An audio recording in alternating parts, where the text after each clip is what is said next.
Hello बच्चों, let's read this question. Mark which statement is incorrect regarding to the phylum Arthropoda. यहाँ पे हमें बताना है कि फाइलम आर्थ्रोपोडा के रिगार्डिंग कौन सा स्टेटमेंट है जो कि इनकरेक्ट है. पहला है open type of circulatory system.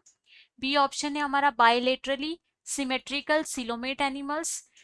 C option है हमारा diploblastic with head thorax and abdomen. Presence of Malpighian tubule and antennae. तो हम यहाँ पे बात करेंगे आर्थ्रोपोडा के बारे में. तो आर्थ्रोपोडा के जो मेंबर्स होते हैं, आर्थ्रोपोडा इनमें क्या होते हैं, जॉइंटेड अपेंडेजेस प्रेजेंट होते हैं. इनमें क्या होते हैं, जॉइंटेड अपेंडेजेस प्रेजेंट होते हैं. इस बेसिस पे जॉइंटेड अपेंडेजेस प्रेजेंट होते हैं. इस बेसिस पे हमने इनका नाम क्या रखा है, आर्थ्रोपोडा रखा है.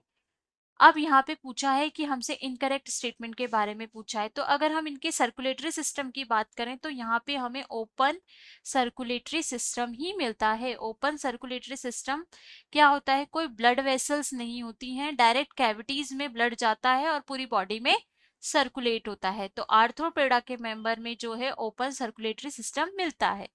सेकंड हम बात करें सिमेट्री की, तो इनमें बायलेटरली सिमेट्री होती है. इनकी बॉडी किसी एक प्लेन से डिवाइड करने पर राइट एंड लेफ्ट साइड में डिवाइड हो जाती है. तो बायलेटरली सिमेट्री प्रेजेंट होती है इनमें.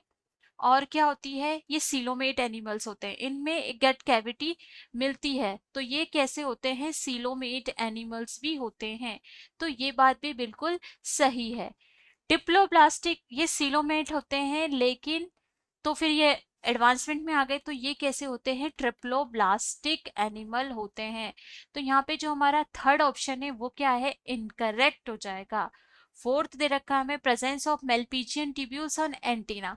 बिल्कुल सही है. यहाँ पे इनके पास एक स्पेशल ट्यूब्यूल्स प्रेजेंट होती है जिसको हम बोलते हैं मेल्पीजियन ट्यूब्यूल्स, जो कि किस में हेल्प कर रही है, मेल्पीजियन ट्यूब्यूल्स हेल्प करती है एक्सक्रीशन में.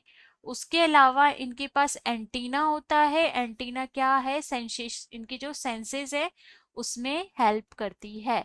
तो यहाँ पे जो हमारा ऑप्शन 3 है वो इनकरेक्ट स्टेटमेंट है. इसीलिए हमारे इसका जो आंसर होगा, ये डिप्लोब्लास्टिक नहीं ट्रिप्लोब्लास्टिक होते हैं, इस वजह से जो हमारा ऑप्शन 3 है वो करेक्ट आंसर है. इस क्वेश्चन का आंसर जो है वो है ऑप्शन 3. Option 3 मतलब option C is the correct answer for this question. Hope you all understand very well. Best of luck.